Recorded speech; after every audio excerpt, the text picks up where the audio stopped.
और आपको याद होगा बहुत लोगों ने आत्मनिर्भर की मेरी बात की मजाक उड़ाई थी। आम आदमी डेटा खाएगा कि आटा? 6 साल पहले बिहार के पूर्व मुख्यमंत्री लालू यादव ने प्रधानमंत्री नरेंद्र मोदी पर तंज कसा था। एक वक्त था जब बड़े बड़े विद्वान, एलिट क्लास, उसके कुछ मुट्ठी भर लोग, सदन के कुछ भाषण देख लेना, कैसे कैसे भाषण हमारे नेता लोग करते हैं, वे मजाक उड़ाते थे। उनको लगता था कि गरीब लोगों में क्षमता ही नहीं है, ये डिजिटल समझ ही नहीं सकते, संदेह करते थे। उन्हें शक था कि गरीब लोग डिजिटल का मतलब भी नहीं समझ पाएंगे। लेकिन मुझे देश के सामान्य मानवी की समझ पर, उसके विवेक पर, उसके जिज्ञासु मन पर हमेशा भरोसा रहा है। करोड़ों लोग जो बैंक से नहीं जुड़े थे आजादी के इतने साल के बाद, जनधन अकाउंट के द्वारा हिंदुस्तान के नागरिकों को बैंक के साथ जोड़ दिया। वैसे ही हमारी सरकार इंटरनेट फॉर ऑल के लक्ष्य पर काम कर रही है। डिजिटल कनेक्टिविटी बढ़ने के साथ ही डेटा की कीमत भी उतनी अहम हो जाती है।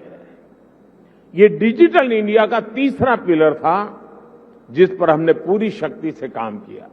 भारत आज दुनिया के उन देशों में है जहां डेटा इतना सस्ता है।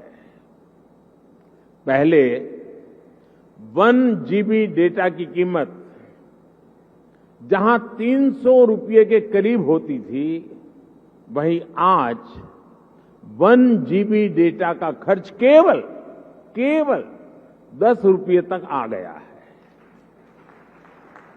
आज भारत में महीने भर में एक व्यक्ति मोबाइल पर करीब एवरेज 14 GB डेटा इस्तेमाल कर रहा है।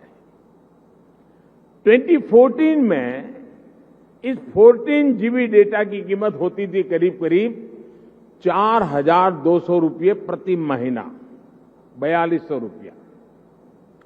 आज इतना ही डेटा 1,250 रुपये या ज्यादा से ज्यादा 150 रुपये, 125 या 150 रुपये में मिल जाता है। यानी आज गरीब के, मध्यम वर्ग के मोबाइल डेटा के करीब 4,000 रुपये हर महीने बच रहा है उसके जेब में।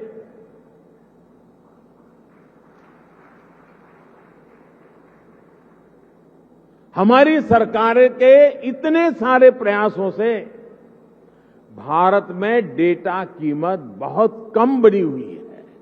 अक्सर ये कहा जाता है कि भारत पहली 3 औद्योगिक क्रांतियों का लाभ नहीं उठा पाया, लेकिन मेरा विश्वास है कि भारत न सिर्फ चौथी औद्योगिक क्रांति का पूरा लाभ उठाएगा, बल्कि उसका नेतृत्व भी करेगा।